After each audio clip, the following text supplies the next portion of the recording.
5:48 this morning. A cat showing up on a porch in Vian led to a series of surprises and quite a story. Taken in by a family, a mother cat went on to make a rescue of her own. Now that family is looking for homes for 6 cats, and now one unexpected new member of the family. 5 News anchor Morgan Wrigley has the story.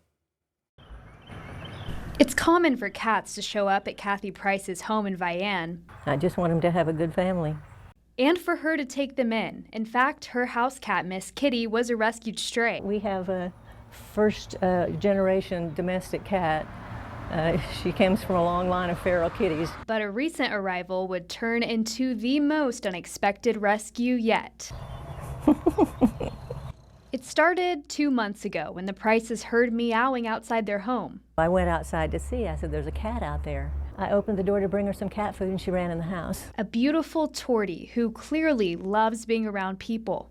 She was incredibly tame and had been someone's house cat. And we were concerned about her because she lost her family and they lost her. That's when Kathy noticed something else. She was obviously pregnant. And on Memorial Day, we came out to find 5 little kittens. 3 orange, 2 gray. But the surprises weren't over yet. We were checking on the kittens and my husband said, "How many kittens did she have?" And I said, 5. He said, "There's 6 in here." And I looked and said, "That's a bunny." They don't know exactly how the bunny came to be part of the litter. That's what we were wondering, can she nurse it?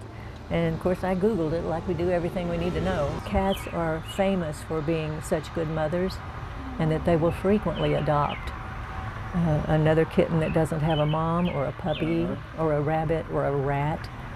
And I said, thank God it wasn't a rat.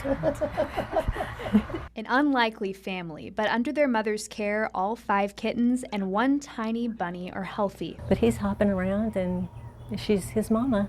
As much as the Prices and Miss Kitty have fallen in love with their porch guests, we obviously live on the highway and it's just not a good place for kittens to thrive. The kittens still need their mother for a few more weeks. Kathy hopes to find loving homes for all of them. But if somebody wanted to really be generous and adopt a wonderful little house cat and let her raise her babies, and the bunny, someone's just going to have to find some bunny food someday. And he can be released into the wild after he, is big enough to take care of himself. And while the whole little family has stolen hearts, Kathy says their mother deserves a forever home of her own. She's been through a tragedy by having her home disrupted, but she deserves to have a secure place with or without kittens and bunnies. In Vian, covering news where you live, Morgan Wrigley, 5 News.